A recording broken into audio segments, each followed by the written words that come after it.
And there are several key mind manipulation techniques which are very, very powerful propaganda tools. The most effective and the most powerful, and it's used on us all the time, is something I call problem-reaction-solution. It's a cracker, this one. It's a mind manipulation technique that avoids not only opposition to what is the goal of the manipulators, it actually manipulates people to demand they do what they want to do anyway. And it's happening all the time. Once you see this technique and how it works, you watch the news and read the newspapers in a completely different light because you start to see it happening. It works like this. You start by secretly creating a problem in the world and making sure someone else is blamed for it in the public arena, in the public mind. It could be a run on a currency, it could be a government collapse. At its most extreme, it could be a war, because the two world wars in this century were funded, all sides were funded by the same people.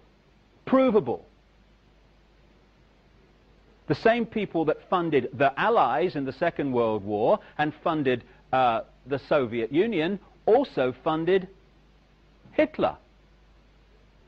Why would they do that? Why would someone want to fund all sides in a war? What is good is a war? Well, first of all, on one level, it makes vast amounts of money if you're lending money to all sides and you're also selling them lots of arms and all that stuff. But the fundamental reason for a war is to change the nature of post-war society.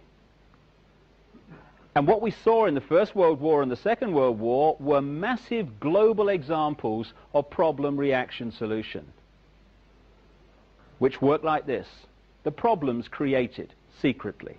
You then use the media, which isn't difficult, to wind up public opinion in relation to your manufactured problem to the point where public opinion utters the classic words, "Something must be done, this can't go on," which is always followed by, "Give my power away, what are they going to do about it?"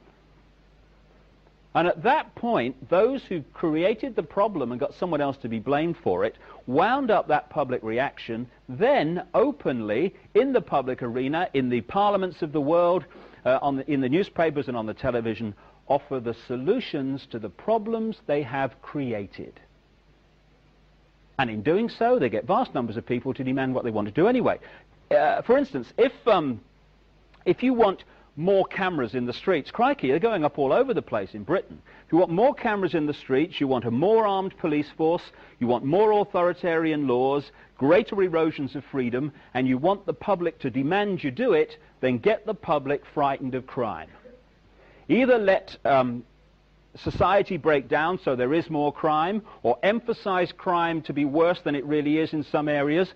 Get people frightened, and the first thing people do when they're in fear about something is they look for someone out there to protect them from what they're frightened of.